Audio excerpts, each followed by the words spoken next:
Good morning, dear friends, and thank you so much for having me, inviting me to give a Dhamma talk here.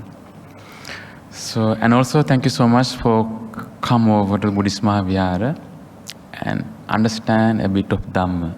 So today's topic, as Sir Mr. Leslie explained, the topic is what make you true Buddhist. Let's discuss how someone can become a Buddhist, or we can find out ourselves, verify ourselves, are we a true Buddhist? Is it the cloth that we are wearing make Buddhist?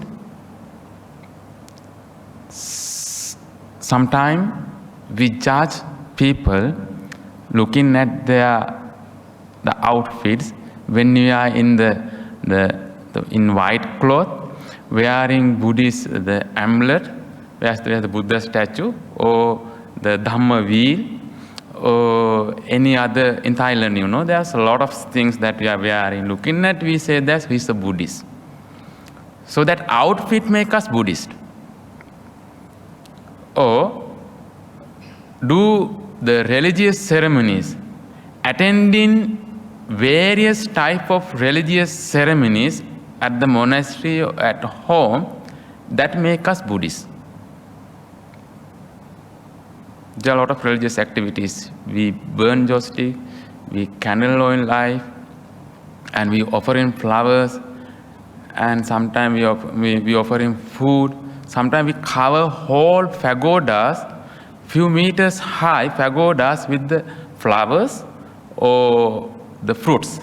That make us Buddhist. Yeah? Think about it. And another thing, does meditation, that meditation alone make us Buddhist? Sounds like, right? Meditation. Is it? It is make us Buddhist? There are various type of meditation techniques. Like when you go to the supermarket, the tea shop section, there are how many types of teas there? Different types of teas with different flavors. The meditation today in the world, there are various types. Mindfulness techniques, there are hundreds and thousands of mindfulness techniques available. You search the Google or the YouTube, how many meditation teachers are there? So meditation alone, practicing meditation alone, make us Buddhist. Yesterday, one very young lady, she's a student from Italy, came to monastery. She wanted to know about meditation. So when he's experience practicing meditation, she's very alien to meditation, very new to meditation.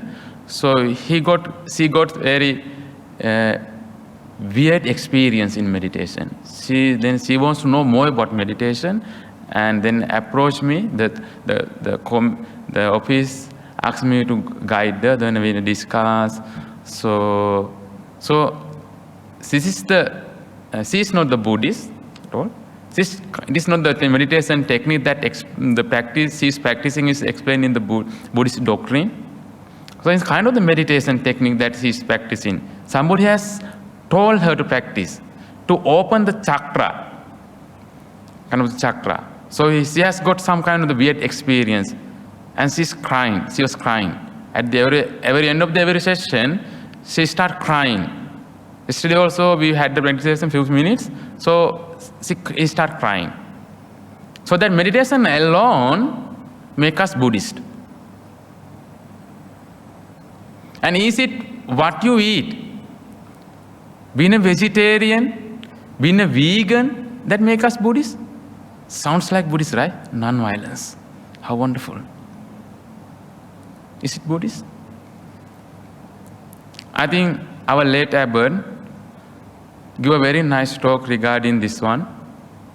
So he says that, Venerable Devadatta, who was the Buddha's cousin, and he always challenged the Buddha when he was a layperson, Siddhartha.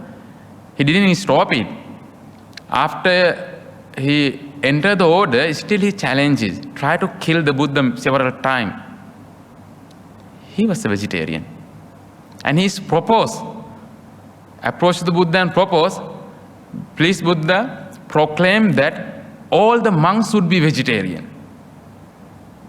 All the monks would depend on one meal. All the monks should live in the jungle. Sounds like very simple, right? So he was a vegetarian. And Hitler, right? Yeah. He also vegetarian, right? So what we eat, what we drink, then that makes us Buddhist. No. Then again, that's the act of giving. The performing charity activities, that makes someone Buddhist. Nowadays, it's become a very popular trend. The celebrities go to the Africa and the poor countries, and with a lot of the media and the donators, it's a good act. Of course, there's no doubt that that's a very good act. So donating something, giving food to someone, that makes us Buddhist. And again, it's been a simple person. Buddhists should be simple, right? That's how it's explained. Nah? Should be the contentment. Whatever we have it, we should be happy about it. We are not longing more and more and more. That's what it is. We are not greedy for many things. We simply praise and encourage to have a very simple life. So being simple make us Buddhist. And thus philosophical knowledge, theoretical knowledge, or having few degrees in Buddhist field, having Buddhist knowledge, that make us Buddhist. I know one professor, who's the Paul William, who is the well-known professor in the Mahayana Buddhism, who authored one book which is called the Mahayana Doctrinal Foundation. Very thick book, very nice book. So he was the prominent, who was the most respected professor in this field. So he's a Tibetologist. So he practiced Buddhism, and once when his wife passed away, he converted into Christian again. There's a rumor goes that when his wife passed away, wife was a Christian. So somebody has told him, if you didn't convert your religion, change your religion, your wife will become a cockroach. So he was afraid and changed the religion. So he was a professor in the Buddhist studies. So having good knowledge, having philosophical and theoretical understanding of the Buddhism, make us Buddhist. So there's so many other questions actually we can ask ourselves to verify, to convince ourselves, are we a true Buddhist? So if these things are not make us Buddhist, then what make us Buddhist? That's what we are going to discuss. There are two types of Buddhists. The one is born to be Buddhist. Someone like me, I was a Buddhist by birth. I'm a Buddhist by birth. I was born into a Buddhist family. My parents are Buddhist. My grandparents are Buddhist. So I became a Buddhist by birth. So this is one type of Buddhist. And there are some other people who proclaim themselves as a Buddhist is because of that they convince themselves as a Buddhist. They come across the Buddhist teaching, they learn Buddhist teaching, And then after that, they convince themselves they are Buddhist. However, dear friends, by birth or by convincing, the learning, the Buddhist cannot be Buddhist. So then what makes you Buddhist? By practicing, make someone Buddhist. No matter we are born in the Buddhist family, no matter we are learning the Dhamma, we are having the good knowledge about the Dhamma, we like the Dhamma, we like the Buddhism, we like the Buddhist teaching, that doesn't make you Buddhist. Unless you practice it. Again, our late Abbot, you are very nice talk. Buddha was not the Buddhist, right? You remember that his statement? It's a well-known statement. Our late Abbot Kirindesi Dhammananda Mahathero, he once says that Buddha was not a Buddhist. How beautiful, right? Jesus Christ is not the Christian. So these are the label later on they're given. In Buddhist discourses, we don't find the word the Buddhist. So by birth, or by reading, by understanding, by learning, doesn't make someone Buddhist. So labeling oneself as a Buddhist doesn't make us Buddhist. So labels and the identity doesn't make any sense in Buddhism. So again, you may also call yourself Buddhist because you like Buddhist teaching and you like Buddhism. When you come to the monastery, I have met many people here, they like this environment. It's spacey. And the area is calm, quiet, and the little bit greeny, and the white color is pleasing eyes, pleasing ears, and have the very calm mind when you're in the there. And the nice aroma is the burning joss stick here and there, seeing monk. So everyone would come here and well dressed here. So that they like the environment. So they like Buddhism. Like in the Buddhist teaching, again, dear friends, doesn't make someone Buddhist. So please remember, make someone Buddhist by practice. So by practicing the Dhamma, you are not a true Buddhist. If you are not practice the Dhamma, you are not a true Buddhist.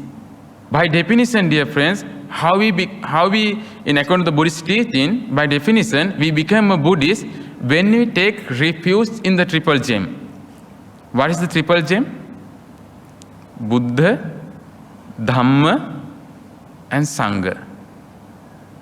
So it sounds like very simple because for every day, every ceremonies, before the commence of any ceremonies, we say Buddhan Saranang Gacchami, Dhamman Saranang Gacchami, Sanghan Saranang Gacchami. So we are so familiar with these three statements that become very, very simple, very generalized. But we go back to the Buddha's doctrine, Buddhist teaching, it is not a very simple statement. It is very profound and very practical aspect is there. In Myanmar,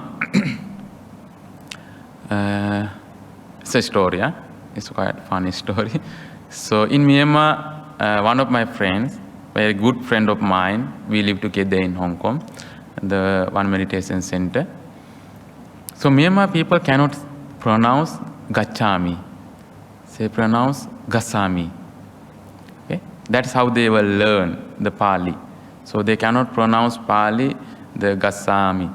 So they cannot pronounce Gacchami, Gassami. So monks, the Sayadaw monks were invited to a lunch dana at one devotee's home where that devotee's friends is there.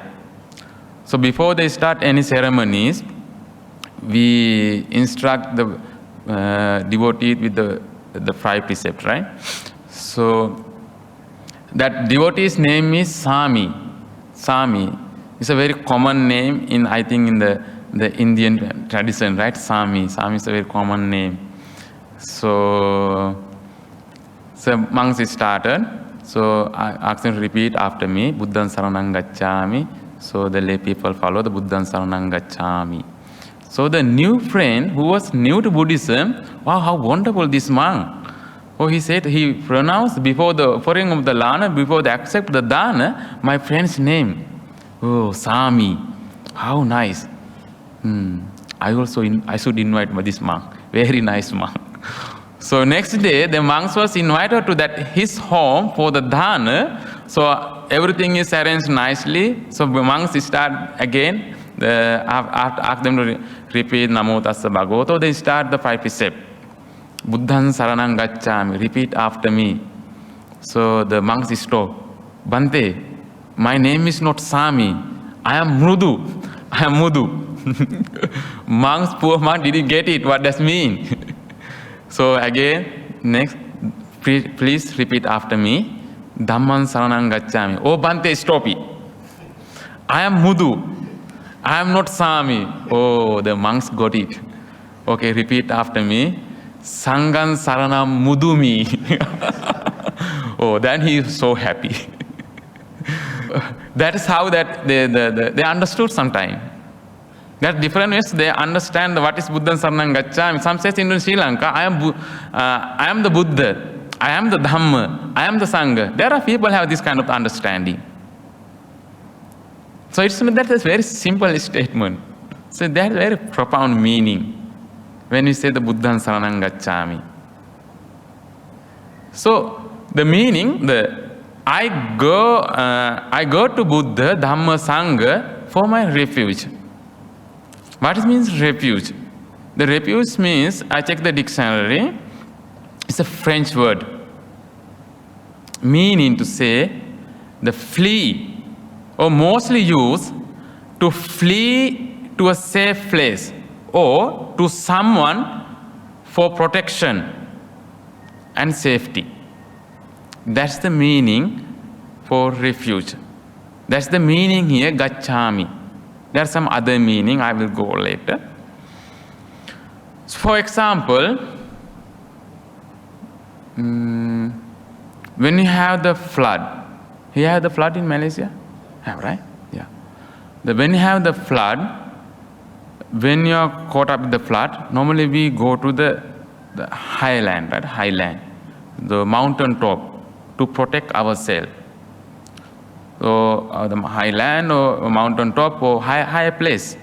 When we go to the few floors high, so then that place become a refuge for us, become a safe place for us. So exactly the same way, when we take the triple gem as our refuge, so they become the safe place, safeguard. So here refuge means taking shelter somewhere to protect yourself, achieve your freedom, and make sure you are free from danger. The triple gem also refuge, secure ourselves from defilement. Not the ordinary disasters or dangers or calamities, but the defilements, which are the dangerous danger and calamities which is arise within us. When we arise, if you cannot recognize, if you don't recognize them, then they will start to control ourselves. Our whole life become very miserable and suffering.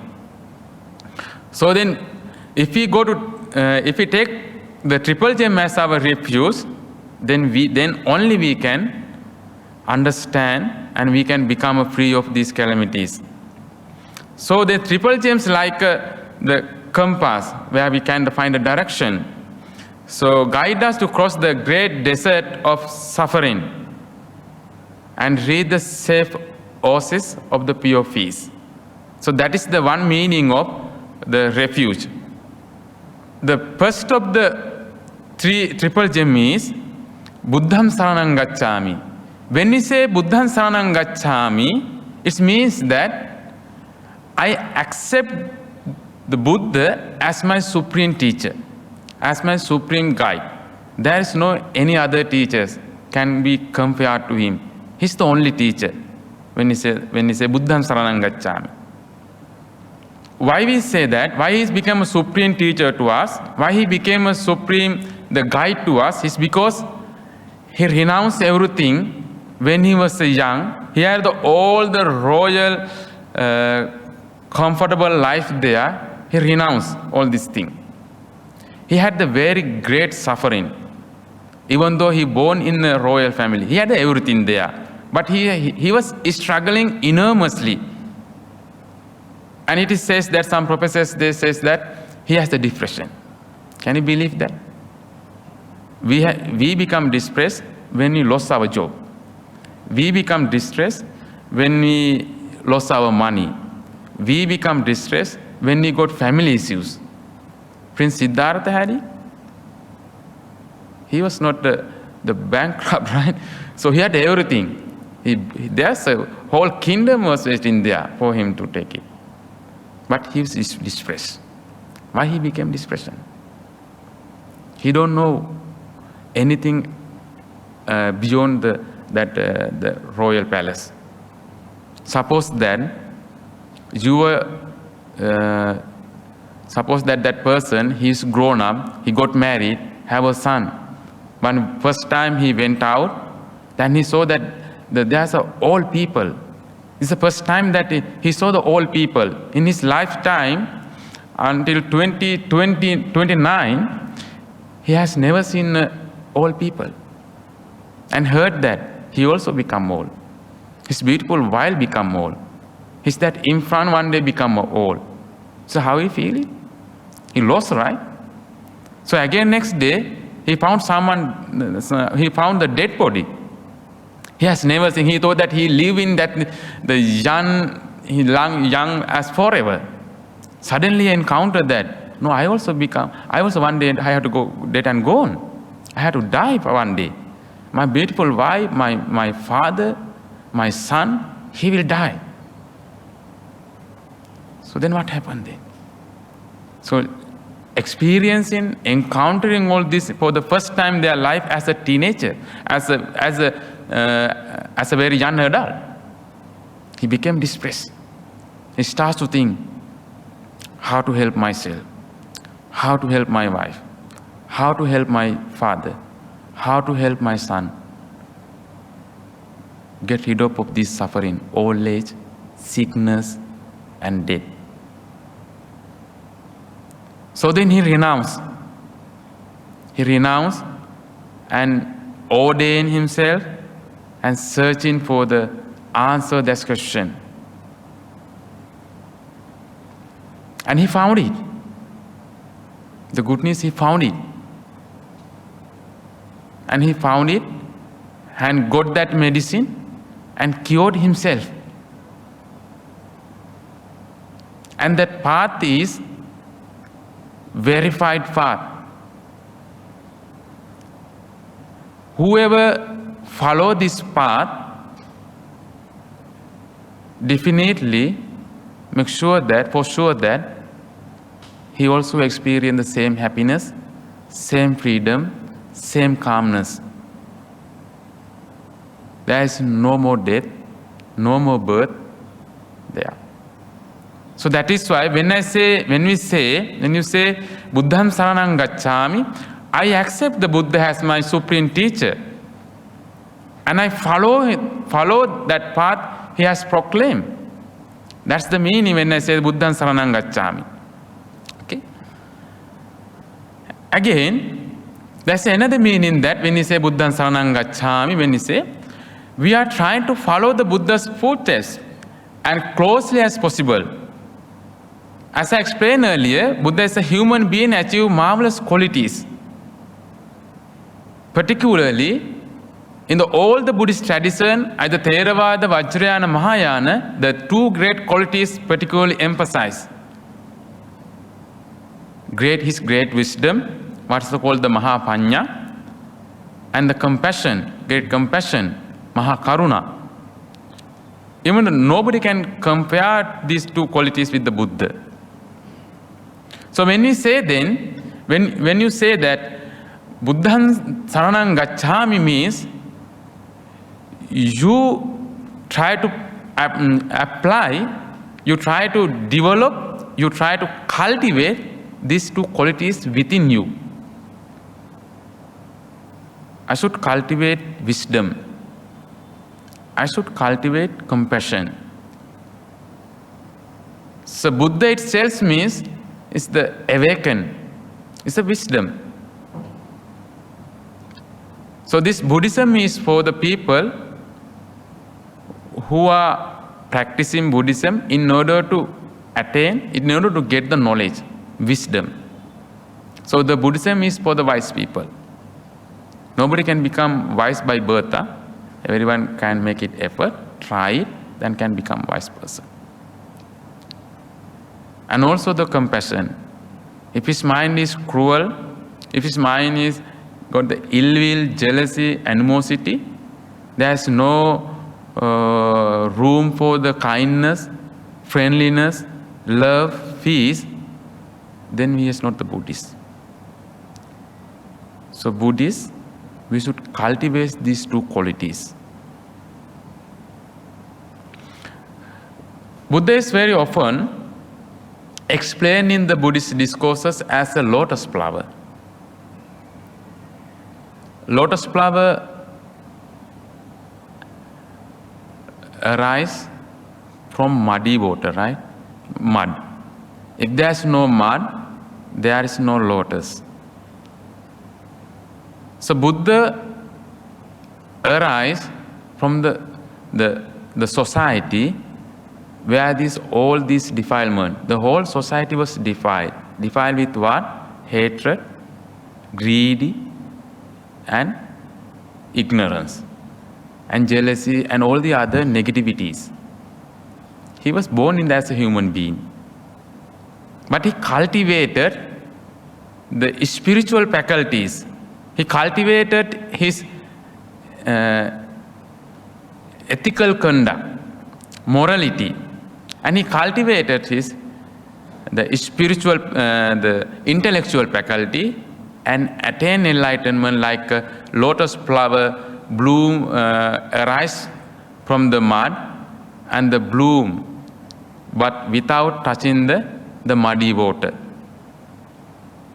So when we say Buddhaṃ Saraṇaṃ Gacchāmi again, we try to follow that Buddha's footsteps. I mean, try to cultivate ourselves, our mind. We try to cultivate, we should become like a moral person, cultivate ethical conduct. For Buddhists, we have given the 5 precepts. So we should cultivate. And we should cultivate the spirituality, I mean the samadhi, any kind of meditation that's explained in the Buddhist doctrine. And through this, we should have kind of realization. And then we can live like a lotus flower without touching the muddy water. That's the meaning when we say Buddhaṃ Saraṇaṃ Gacchāmi. So if not, when someone say very simple thing, if you get angry and going to scold him and make a quarrel, arguing, and always become very miserable person, it's not the Buddha's way. Then we are not following the Buddha's way. There are so many stories in the Buddhist discourses explaining. Buddha was challenged many times.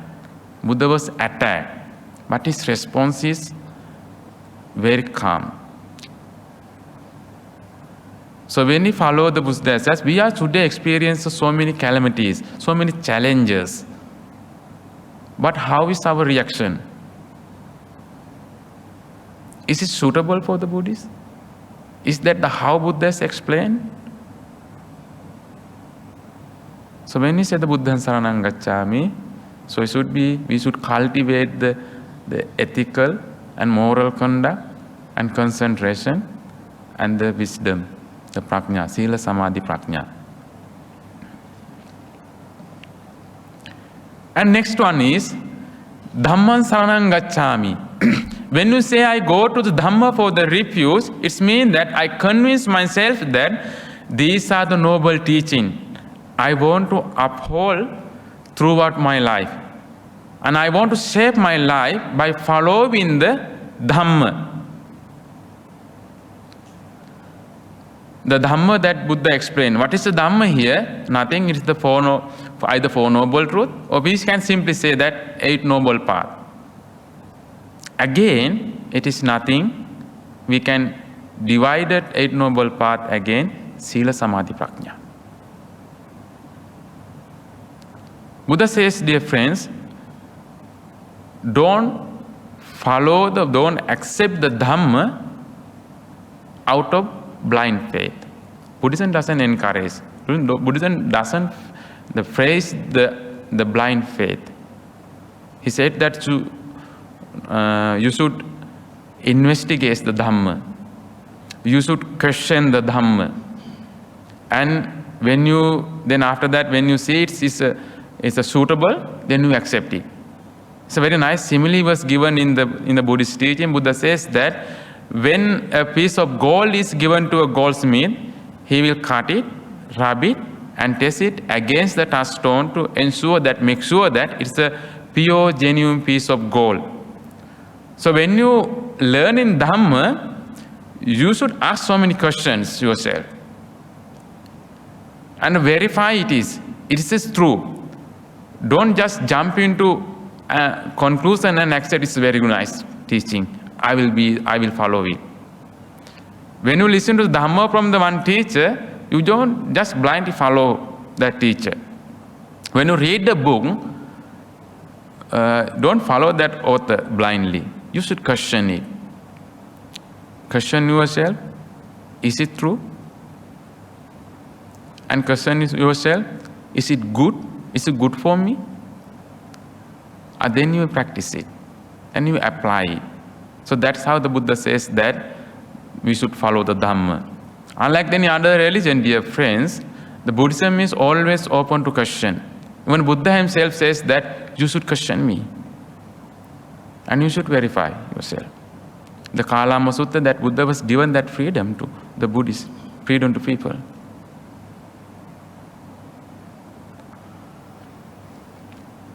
And even when we say Buddha Dhamman Saranang Gacchami, the Buddha explained the qualities of the Dhamma. These are the verses, the Pali verses we recite every day, every evening, morning and evening. Whenever there are religious ceremonies, we recite them and we venerate them, the Dhamma. So Dhamma is not something that should be just venerate only. Dhamma is something that we should practice ourselves. The Swakhato Bhagavata, the Dhamma is well proclaimed. And Sanditthiko, apparent here and there. You just go and experience yourself. You can get the result here and now when you practice the Dhamma. Now, Akaluk, it's go beyond time and space. Ehi Pasiko, you are always welcome. And check it and question it. And when you check it, question it, and then Dhamma should be understood by wise. Then your intellectual faculty, you can develop it. Then only you accept the Dhamma and follow it, apply it yourself. So again, dear friends, among these three refuges, triple gem, Dhamma is the most important one. Why it is so? We become a Buddhist by what? By practicing. So practice what? Practice the Dhamma. Dhamma is the most superior one. Even Buddha himself keep the Dhamma as his teacher. He respected the Dhamma as his teacher. There is none superior than the Buddha. He is the superior in the virtues, he is the superior in the concentration, his knowledge, and he is the superior in terms of the wisdom, prajna. But he keep the Dhamma as his teacher. Not only that, he asked the monks, you should keep the Dhamma as your teacher when I attain Parinibbana, when I was attain Nibbana. So we keep the Dhamma as the teacher. We respect it because Dhamma is the most superior thing. That will lead you to eradicate all the defilement and achieve liberation, achieve freedom here and achieve peaceful life.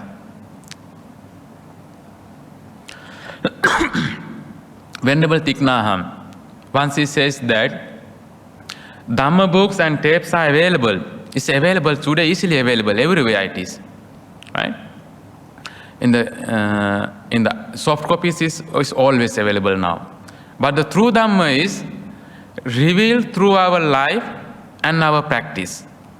Whenever the Four Noble Truths and Noble Eightfold Path are practiced, the living Dhamma is there. You can choose any kind of the Dhamma way to practice it. Meditation is one though, and practicing morality is one thing. So there are so many ways we can practice the Dhamma. And take refuge in Dhamma is to choose the door that are most appropriate for you. So whatever the Dhamma that you find is suitable for you, you just practice it.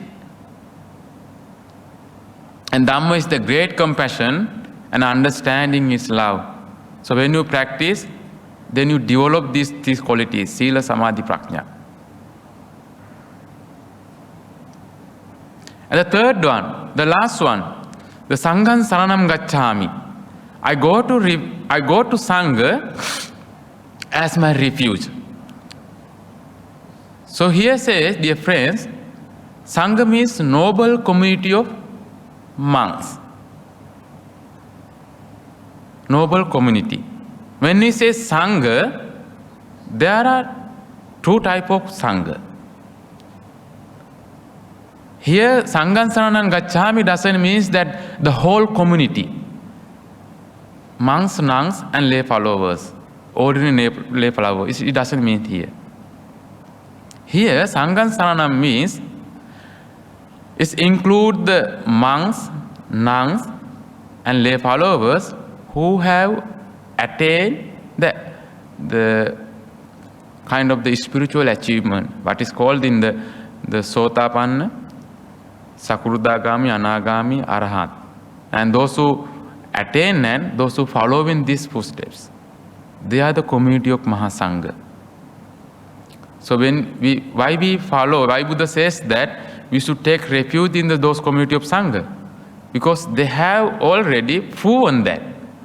By following the path that Buddha expounded, Buddha explained, the indicated, they have achieved that result. Then you should follow it and practice it. When you say when you observe, when you say Sangham Saranam Gacchami, it means Supatipanno Bhagavato Savaka Sangha, the noble disciple of the Buddha who entered the good path, which is good in the middle, good in the beginning and middle and at the end. Again, what is this? The path? Path is the Noble Eightfold Path. Again, Noble Eightfold Path means Sila, Samadhi, Prajna, nothing else. And we venerate the Sangha, we respect the Sangha by reciting Ujupatipanno Bhagavato Savaka Sangha. The noble community of the Sangha who entered the straight path, the path again directly go to enlightenment. The path again, dear friend, Sila, Samadhi, Prajna. Nyayapatipanno Bhagavato Savaka Sangha. The noble community of the Buddha who have entered the path which is right path. This is the right path that leads to awakening, lead to get rid of all the suffering, miseries and defilement and attain liberation. What is that path? Is the Noble Eightfold Path. Again, when we venerate the Sangha, Samitipatipanno Bhagavato Samaka Sangha, the noble community of the Buddha who have entered the proper path. Again, this proper path refers to the Noble Eightfold Path. Sila, Samadhi, Panya. So therefore, the noble community of the Sangha, they became Avuneyo, Dakkineyo, Anjali Karaneyo. They are worthy to be respected, worthy to be offered, and show our salutation, show our respect to them. Why? They are the noble community. They have cultivated, they have attained, they have verified, they are the living testimony for us to follow that Buddha's footsteps. And they have become our merit of field. That's the meaning, dear friend, Sangham Saranam Gacchami. We promise ourselves, we vow ourselves, okay, we follow that noble community of Mahasangha who have achieved this path, who have done the job there. So by following them, we also try to achieve in that path. That's the meaning. That's how we become a Buddhist. It's something like that.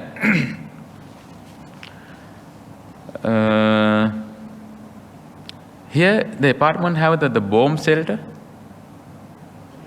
Here don't have, right? But some countries have, and the Hong Kong have, and the Singapore, they have developed kind of the bomb shelter, right? So the purpose of that bomb shelter is to take refuge when they have the war, right? When on the war plane put the bomb, so then they take refuge. So the Dhamma, Buddha Dhamma Sangha is a refuge, is a take shelter, and take a safe place for us. That's the meaning when you say when you go to the triple gem for our refuge, that's the meaning. So Buddha is the founder of this path, and he is the proclaimer of this path. We believe in Buddha as our supreme teacher, and we take refuge in the Buddha. So Dhamma is the teaching that the follow to achieve that the liberation, and we say Dhamman Saranam Gacchami. We start following that path, following the Dhamma to attain the spirituality, to attain for liberation, for defilement. When we say Sangham Saranam Gacchami again, we believe, we promise to follow the Sangha, the noble community of monks, who are the living testimony for us, who are the great example for us. So that's the meaning that when we say the Buddhan Saranam Gacchami, Dhamman Saranam Gacchami, Sangham Saranam Gacchami, and by following means we start to practice. So when we start to practice it, then we become a Buddhist. So we become Buddhist by practice, not by believing them, not by blindly following them, not by many other things I explained earlier.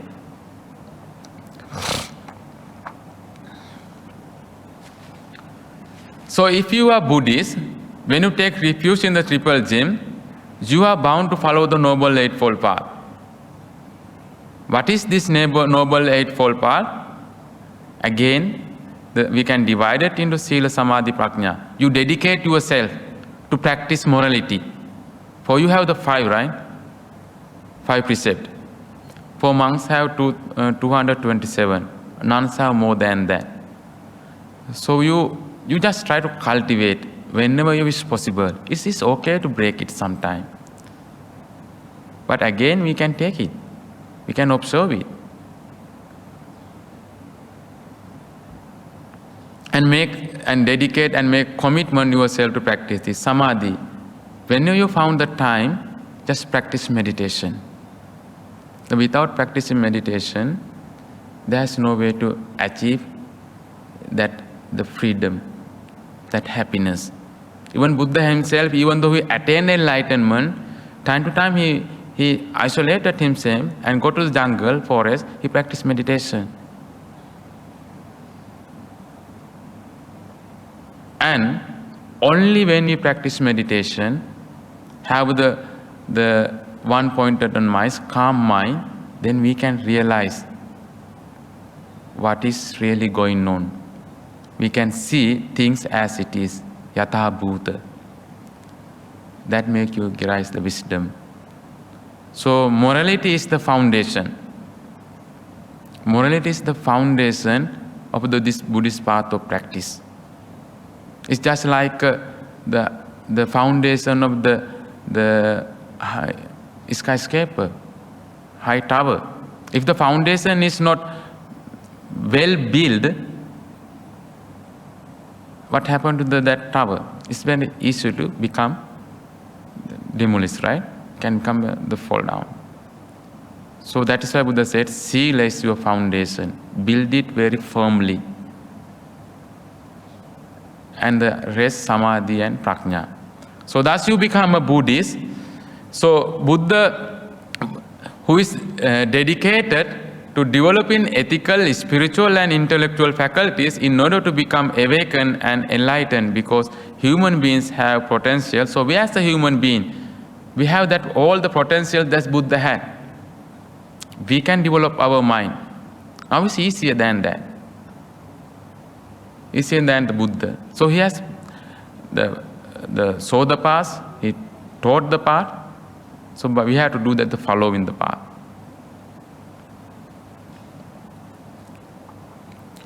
Again, in many suttas, dear friends, Buddha is explained as a doctor. Sallaketta manuttara, not the very normal doctor, he's a superior surgeon. And Dhammosa the samannati. Dhamma is the medicine. And again, the Sangha is explained as a nurses. So Buddha has a superior type of surgeon, doctor. He understood the disease of all types of diseases. What are the diseases? Hatred, greedy, and ignorance. And many other types. Anger, jealousy, cruelty, animosity, and ill will, anxiety, all the negativities he understood. Because he had it, all these things. And he found the remedy for all these diseases, all the sicknesses. He found the medicine. And not only that, he cured all the medicine. He cured all the sicknesses. He cured himself. He became the first person who cured. who became a first person who got cured. So who took the medicine himself and killed all the disease of the defilement. And Dhamma is the medicine that he used to kill all the disease. And whoever approached the Buddha, whoever came across, he gave that medicine. So Sangha is the one who took that medicine apart from the Buddha, and the Sangha is the diseased people who got cured. And after getting cured, the Sangha start to service as the nurses. So out of compassion, out of kindness, out of love, the Sangha starts serving the save nurses and to help other human beings. So Sangha functions as a nurses. That's the meaning that when we say Buddhan Saranam, Dhamman Saranam, Sanghan Saranam Gacchami.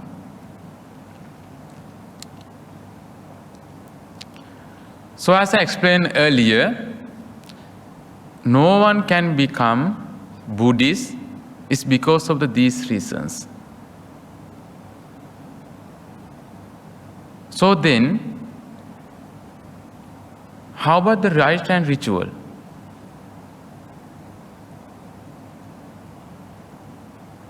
by practicing rites and ritual can become a Buddhist? Or Buddhism doesn't encourage any rites and rituals? So as a Buddhist, can't we take part in any ritual here? So offering flower doesn't make any sense then? Offering the candle doesn't make any sense? So Buddha says that we can do it. There's no problem at all. But we should understand what is the meaning, what is the science behind these activities. We offer flower, but we don't believe that by offering flower itself that we can bring to the Nibbana. Buddha says that there's kind of the rite and ritual. In the early India, people follow that kind of the rite and ritual. People live, they make the sacrifices. They believe in that, then making sacrifices that can bring that person to the heaven and liberation. And some people have practicing some severe austerities. Buddha himself practiced for 6 years.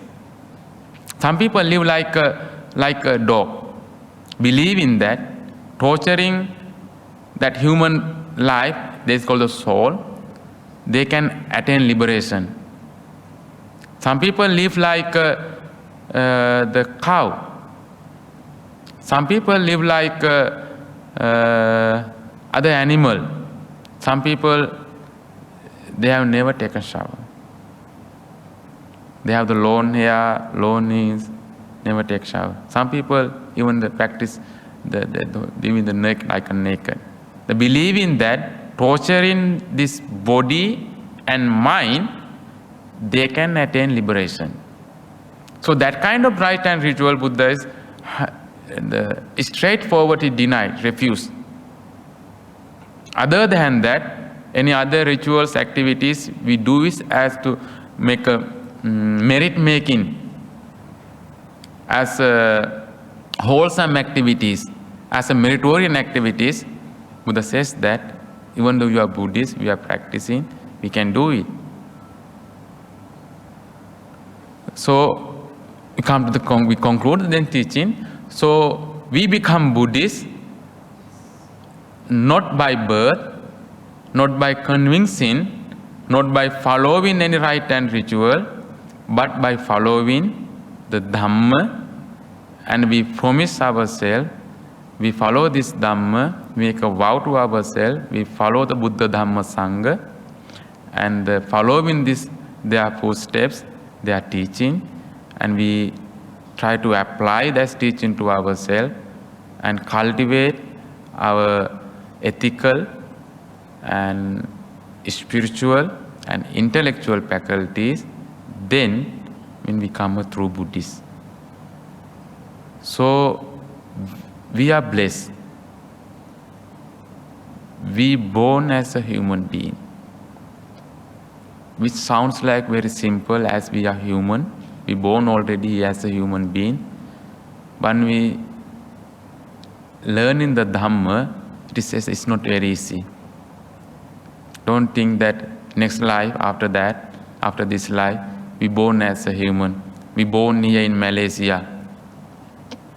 We born in other the better countries. Right? It doesn't happen. Nobody can guarantee. Of course, you can if you are cultivated. It will be. So being born a human is a very rare opportunity. Very rare. And what is the another thing? Very rare. Buddha's arising is also very rare. Learning, teaching Dhamma also very rare. It's not my statement. Na? Buddha himself says that Kiccho Manusa Patilabho. Being born as a human is very rare, very difficult. Kiccho Buddhanam Uppado. Buddha's arising, appearance in the world is still the same, very rare. Kiccho Saddhamma Savanam. Get opportunity to listen to the Dhamma. Listen to the Dhamma means those days the only means of learning the Dhamma is listening. But today there's so many other ways. Dhamma is easily available. The whole Tripitaka you can download in online, in your own language. This Dhamma is available. So don't take this human life for granted. Learn the Dhamma, practice the Dhamma, and realize the Dhamma. Then you will achieve the freedom, happiness, and calmness.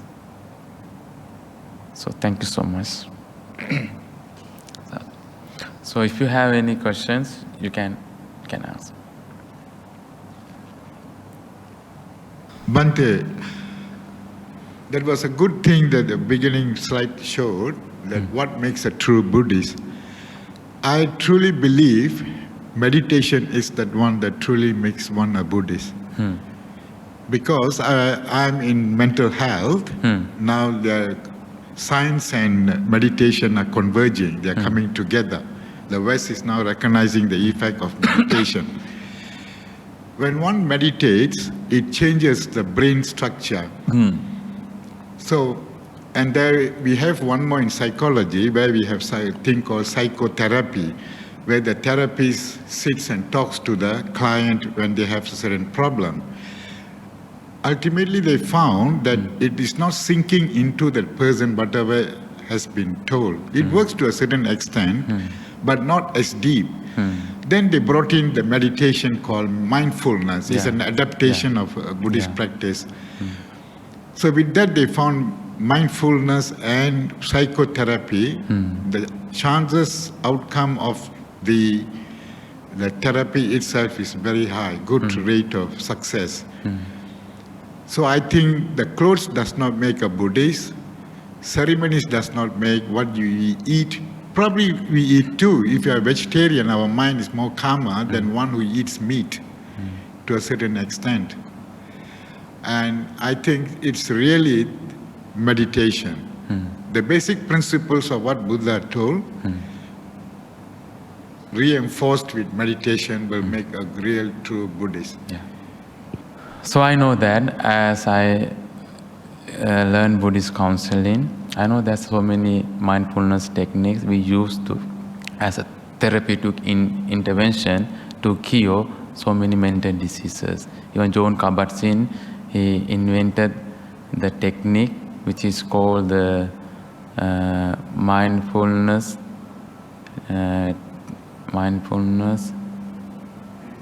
based cognitive stress relaxation, right? So many other things, MAT, MBSR, so many other mindfulness techniques is there. So what do you think then? Was the Buddha the founder of the meditation? Or before the Buddha, were there not any meditation technique? What do you think? There were, right?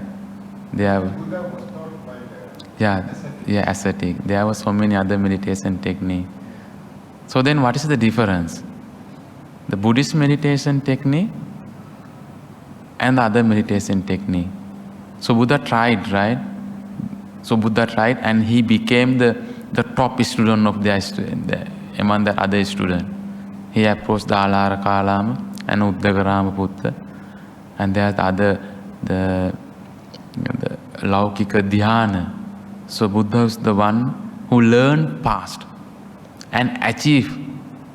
And he even surpassed the teacher. I mean, you're higher than the teacher. So some teachers invited him, don't go, stay with us.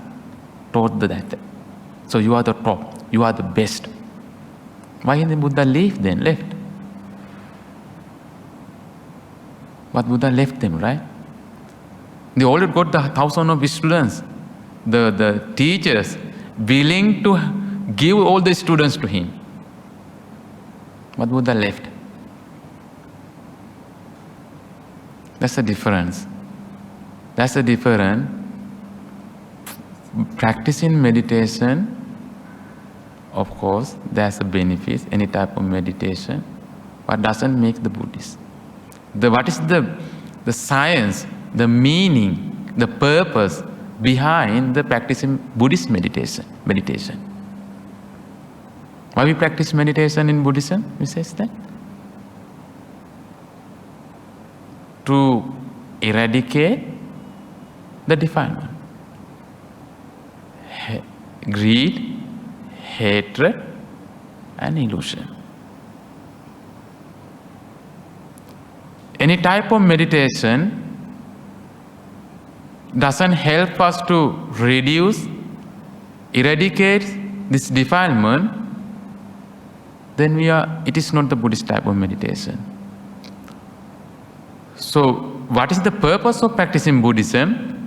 To eradicate all the defilements, negativities. So that if the meditation, that the particular meditation we practice doesn't help us, that doesn't suit for that Buddhist purpose, then we are not the Buddhists. Right? I mean, we don't have to have the religion, we practice the meditation, we don't have to have religion, but practicing meditation alone doesn't make us Buddhists. Of course, there's a lot of physical health, a lot of the benefits, both for physically and mentally. There are any type of meditation, because meditation makes our mind is calm. So Buddhist meditation, the purpose of Buddhist meditation doesn't mean that we want to make ourselves calm. That's a deeper level of achievement is there. You should go that level. That is why I said the meditation itself alone doesn't make us Buddhists. Did I answer your question?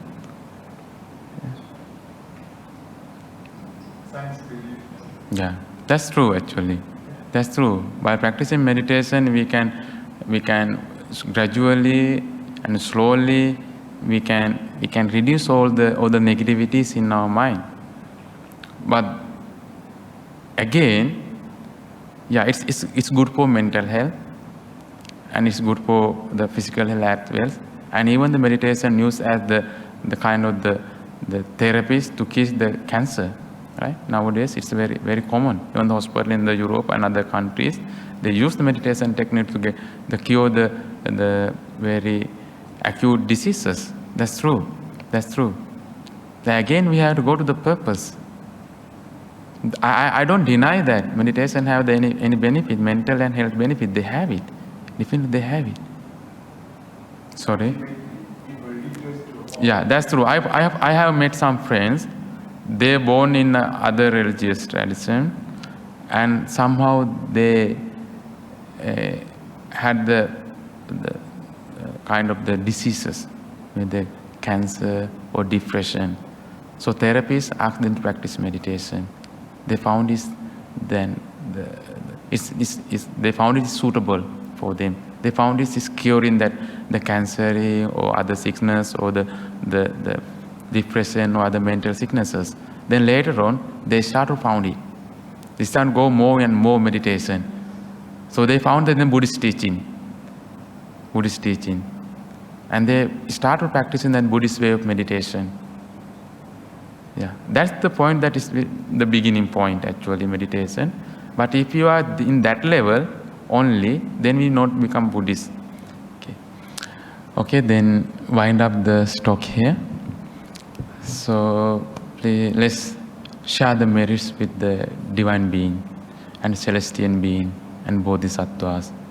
So by the power of the merit that we accumulated by preaching the Dhamma and listening to the Dhamma, may all the merits be upon all the divine beings and celestial beings and bodhisattvas, and may they be blessed with this spirituality, and may they have the very smooth samsaric journey towards bliss of Nibbana. With that thought, we say sadhu 3 times to share the merits with the divine being. Sadhu, sadhu, sadhu.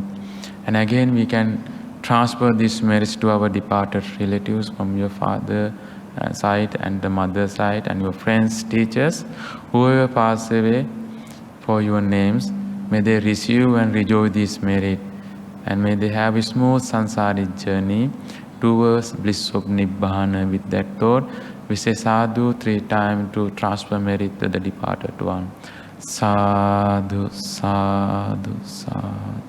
And again, may the merits be upon each and every one of you. And may you be blessed with good health, happiness. May you have a great mental and physical strength to cultivate the Buddha's teaching, the path, the Noble Eightfold Path, and understand the Four Noble Truths. And finally, attain bliss of Nibbana. With that thought, say sadhu 3 times again.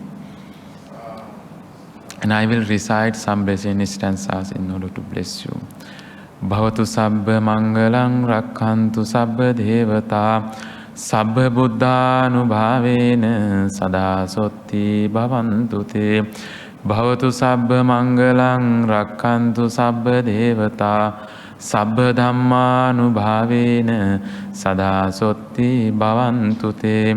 Bhavatu sabba mangalang rakhantu sabba devata sabba sanghanubhavena sada sonti bhavantu te. Once again, thank you so much for coming here and listen to Dhamma. Thank you so much. Have a nice day.